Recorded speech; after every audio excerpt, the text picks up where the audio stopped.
Nous allons voir ici la notion d'humidité relative de l'air. Alors l'eau arrive à passer de l'état liquide à l'état vapeur à n'importe quelle température. Pour s'en convaincre, il suffit de penser par exemple à un verre d'eau que l'on oublie sur une table. Si on revient une semaine plus tard, toute l'eau contenue dans le verre aura disparu. Elle se sera évaporée à température ambiante. On peut aussi penser au linge gorgé d'eau que l'on met à sécher dehors.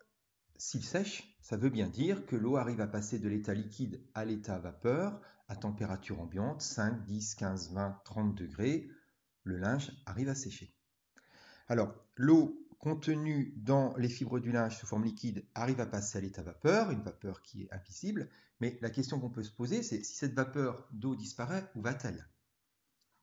Alors en fait, l'air sec arrive à piéger en elle des molécules d'eau sous forme vapeur.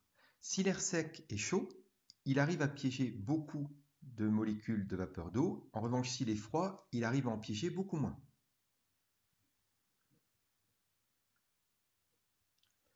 On comprend que ces molécules d'eau sous forme vapeur arrivent à générer au sein de l'air une certaine pression. Cette pression, on va la noter PV.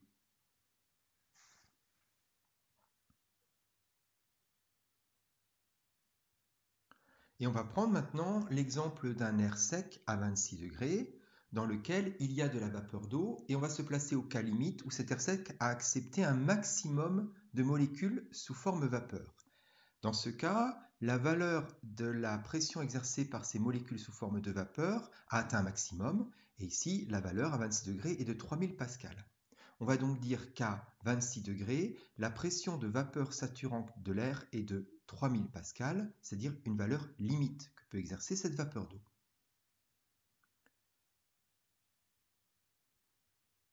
Puisque finalement cet air sec est gorgé d'un maximum de molécules d'eau sous forme vapeur, on est à 100% d'humidité, la limite.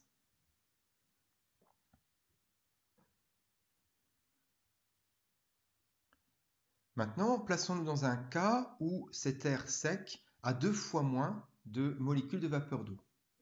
La pression de la vapeur d'eau au sein de l'air sec chute et devient 1500 pascal.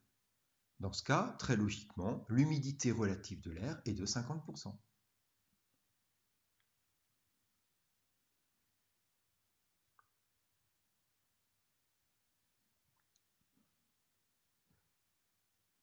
On comprend facilement que l'humidité relative de l'air est définie comme un rapport.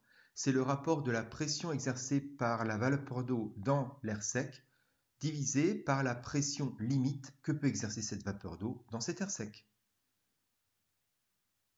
Alors cette pression limite est appelée pression de vapeur saturante.